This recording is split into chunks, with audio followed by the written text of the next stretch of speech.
హరీష్ రావుతో వస్తుందనుకున్న గొడవ తెలంగాణ రాష్ట్ర సమితిలో ఇప్పుడు సీను మారి అన్నా చెల్లెల మధ్యన సొంత రక్త సంబంధికుల మధ్యన వచ్చిందనమాట.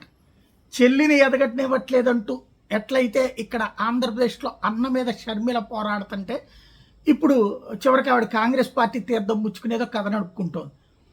ఇప్పుడు అక్కడ సొంత పార్టీ ఏమైనా పెట్టుకుంటుందా కవిత?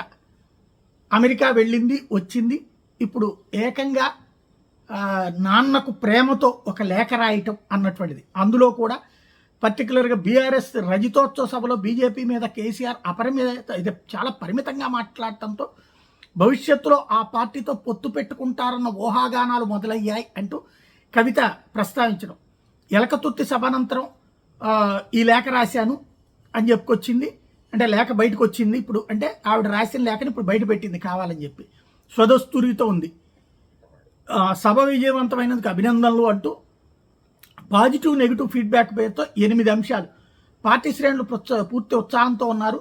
ముఖ్యమంత్రి రేవంత్ రెడ్డిని వ్యక్తిగతంగా దూషించుకోవడం చాలామందికి నచ్చింది. తెలంగాణ తల్లి విగ్రహం, తెలంగాణ గీతం గురించి ప్రస్తావిస్తారని భావించారు, కానీ మీరు చేయలేదు. మొత్తంగా అధినేత నుంచి మరింత పదునైన విమర్శలు పార్టీ శ్రేణులు ఆశించినాయి అంటూ చెప్పుకొచ్చారు. ఇదే సమయంలో నెగిటివ్ ఫీడ్బ్యాక్ పేరిట అనేక అంశాలు ప్రస్తావించుకొచ్చారు. వక్ఫ్ బిల్లు, బీసీలకు 42% రిజర్వేషన్లు, ఎస్సీ వర్గీకరణ అంశాలను ప్రసంగంలో ప్రస్తావించలేదని గుర్తు చేశారు. పాత ఇన్ఛార్జీలను నియమించడంతో పాత పద్ధతిలోనే ఉద్యమకారులకు సదుపాయాలు కల్పించలేదన్న సమాచారం వచ్చిందని చెప్పారు. స్థానిక సంస్థల ఎన్నికల్లో బీఫారాలు ఇన్ఛార్జీల ద్వారా కాకుండా అధినాయకత్వమే నేరుగా ఇవ్వాలని సూచించారు. సభా వేదికపైకి కేసీఆర్ వచ్చే వరకు మొదటి నుంచి ఉద్యమంలో ఉన్న వారితో మాట్లాడించుంటే బాగుండేదని అభిప్రాయపడ్డారు. ధూమ్ధామ్ కార్యకర్తలను ఆకట్టుకోవడంలో విఫలమైందన్నారు. బీజేపీని టార్గెట్ చేయాలని వ్యక్తిగతంగా తాను కూడా అనుకున్నానని, వాళ్ళ బాధితురాలని కాబట్టి అలా అనుకుని ఉండొచ్చని చెప్పుకొచ్చారు.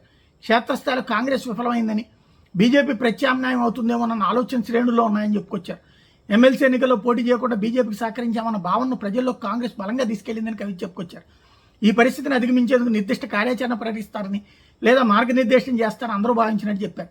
జడ్పీ చైర్మన్, ఎమ్మెల్యే స్థాయి నాయకులు కూడా చాలామంది కేసీఆర్ని కలవడం లేదని బాధపడుతున్నారని కవిత చెప్పుకొచ్చారు. కొంతమందికి మాత్రం అవకాశం ఉంటుందని భావిస్తున్నారన్నారు. అందరికీ అందుబాటులో ఉండాలని, ఎప్పటికైనా 1-2 రోజుల పాటు పార్టీ ప్లేన్ నిర్వహించాలని కవిత సూచించారు. ఈ విషయాల మీద కాస్త సీరియస్గా ఆలోచించాలని తండ్రి కేసీఆర్కి ఎమ్మెల్సీ కవిత లేఖ రాసి అది బయటికి రిలీజ్ చేసింది. అంటే మొన్న ఆ లేఖ రాసిన తర్వాతనే కేటీఆర్కి విషయం తెలిసినే హరీష్ రావు ఏమన్నా చేయిస్తున్నాడు అనుకుని వాళ్ళు ఇంటికి వెళ్ళినట్టున్నాడు. మొన్ననే మనం ఆ రోజున మాట్లాడుకున్నాం. హరీష్ రావు నాకు సంబంధం లేదు 3 రోజులు అని చెప్పినట్టున్నారు. అందుకని ఆయన బయటకు వచ్చి సభ్యే నేను ఏ గొడవలో పడినని చెప్పింది. అంటే ఇప్పుడు అన్నా చెల్లెళ్ల మధ్యన ఆధిపత్య పోరాటం మిగిలింది. కేటీఆర్ ఏమనుకుంటాడు, ఊరికూరికినే గొడవలు ప్రతి ఒక్కళ్ళతో పెట్టుకుని అందరితో గొడవలతో ఉండాలనుకునే రకం కాదు. ఈవిడికి బీజేపీకి వ్యతిరేకంగా ఉండాలని ఉంది. కాంగ్రెస్కి మనం వ్యతిరేకమైనప్పుడు, కాంగ్రెస్ మనకి ఇక్కడ ప్రధాన ప్రత్యర్థి అయినప్పుడు బీజేపీతో మనం పాజిటివ్గా ఉండటం సెంటర్లో మనకు ఉపయోగం అన్నటువంటిది కేటీఆర్ కాన్సెప్ట్. అది ఈమెకి నచ్చట్లేదు అనుకుంటా. అది ప్రస్తుతం జరుగుతున్నటువంటి అంశం. కాకపోతే ఏమన్నా ఏ స్థానిక ఎన్నికల్లోని ఈవిడ ఏమైనా సొంత పార్టీ పెట్టించి స్థానిక ఎన్నికల్లో పోటీ చేయించడం లాంటి కథ ఏమన్నా నడిపిస్తారో చూడాలి.